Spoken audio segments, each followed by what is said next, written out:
યોગેશ ચૌધરીજીએ બહુ સુંદર વાત કરી કે 2001માં આપણે આખા ગુજરાતનો વીજ વપરાશ 7000 મેગાવોટ હતો. હવે 2024માં એ 26000 મેગાવોટ થયો છે, એટલે કે લગભગ 4 ગણો વધારો થયો છે. છતાં પણ આપણું ગુજરાત ઉદ્યોગ હોય, વીજળી હોય, ગ્રાહકો ઘર વપરાશ હોય કે ખેતી હોય, એમાં સતત રીતે વીજળી આપી રહી છે. પહેલાં આપણને વરસાદ હોય તો લગભગ 4-5 દિવસ વીજળી ગુલ રહેતી, હવે 4-5-50 મિનિટ પણ રહેતી નથી. એટલે સૌ વીજ કર્મચારીઓને પણ હું ખાસ અભિનંદન આપું છું અને આપણે આનાથી પણ વધુ સારી सेवा આપીએ એવી विनती कर. सबस्टेशन की बात करें, यहाँ पे लैंड मिलना सबसे बड़ा मुश्किल काम होता है, भूमि मिलना. सर के मार्गदर्शन में, उनके सहयोग से मात्र 6 महीने में हमें ये जमीन मिल गई, जिसपे ये आज मंगल दिवस आया है जब यहाँ पे हम भूमि पूजन कर रहे हैं. हमारा पूरा प्रयास है कि इसी फाइनेंशियल ईयर में मार्च 25 तक हम ये सबस्टेशन पूरा कर लें. इसकी लागत होगी करीब करीब 25.5 करोड़ रुपए के खर्च से ये सबस्टेशन बनेगा. जैसे कि योगेश चौधरी साहब ने आपको पहले बता दिया है कि सबस्टेशन बनने से यहाँ पे लोगों को गुणवत्ता की पावर सप्लाई मिलेगी. 5 फीडर 11 केवी से जाएंगे और करीब करीब 15,000 लाभार्थी इससे लाभान्वित होंगे. उनको बिजली आपूर्ति अविरत मिल सकेगी, अच्छी क्वालिटी की मिल सकेगी. आने वाले समय में जेटको की तरफ से हम कमिटेड हैं कि लोगों को क्वालिटी पूर्वक और अविरत પાવર સપ્લાય હમ દેંગે. અને આમાં અમને ખાસ કરીને કહેવાનું છે કે માનનીય મંત્રીશ્રીનો જેટલું સહયોગ અને ગાઈડન્સ એનું મળે છે અને સાહેબના આવ્યા પછી જે કામ કરવાની પ્રગતિ વધી છે અને ખાસ કરીને જે સોચમાં ચેન્જ થયું છે એના માટે અમે ખાસ થોડી ચર્ચા કરવાની ઈચ્છા છે. અમે ઓબ્જેક્ટિવ એ હતું કે બધાને કનેક્શન મળી જાય અને 100થી મિનિમમ કોસ્ટમાં કામ થવું જોઈએ.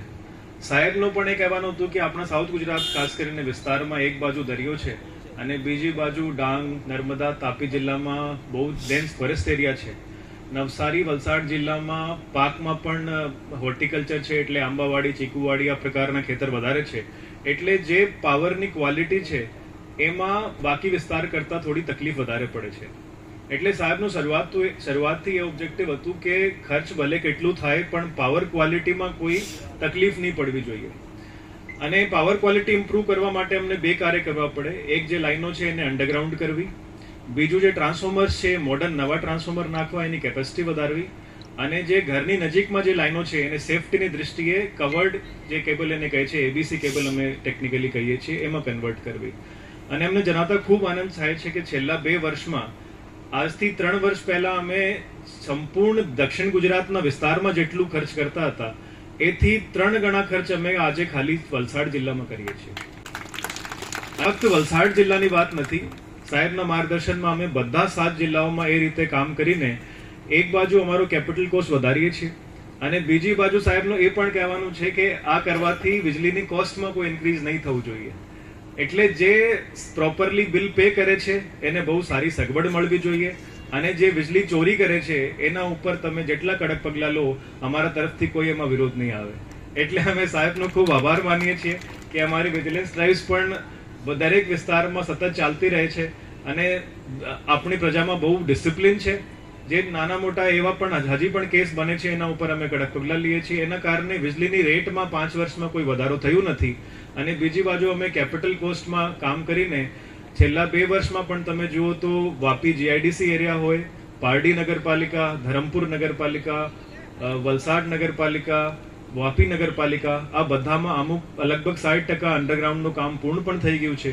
અને હાલમાં વાપી નગરપાલિકા અને વલસાડ નગરપાલિકામાં કામ ચાલે છે અને એમાં બધાને જે અમે ગણીએ તો લગભગ 500 થી 700 કરોડનું ખર્ચ કરીને એ પાવર લાઇનને અપગ્રેડ કરવામાં આવે છે. અને આ ઇન્ફ્રાસ્ટ્રક્ચરને અપગ્રેડ કરવાના ભાગરૂપે જ નવા સબસ્ટેશન પણ જેટકો દ્વારા બનાવવામાં આવ્યા.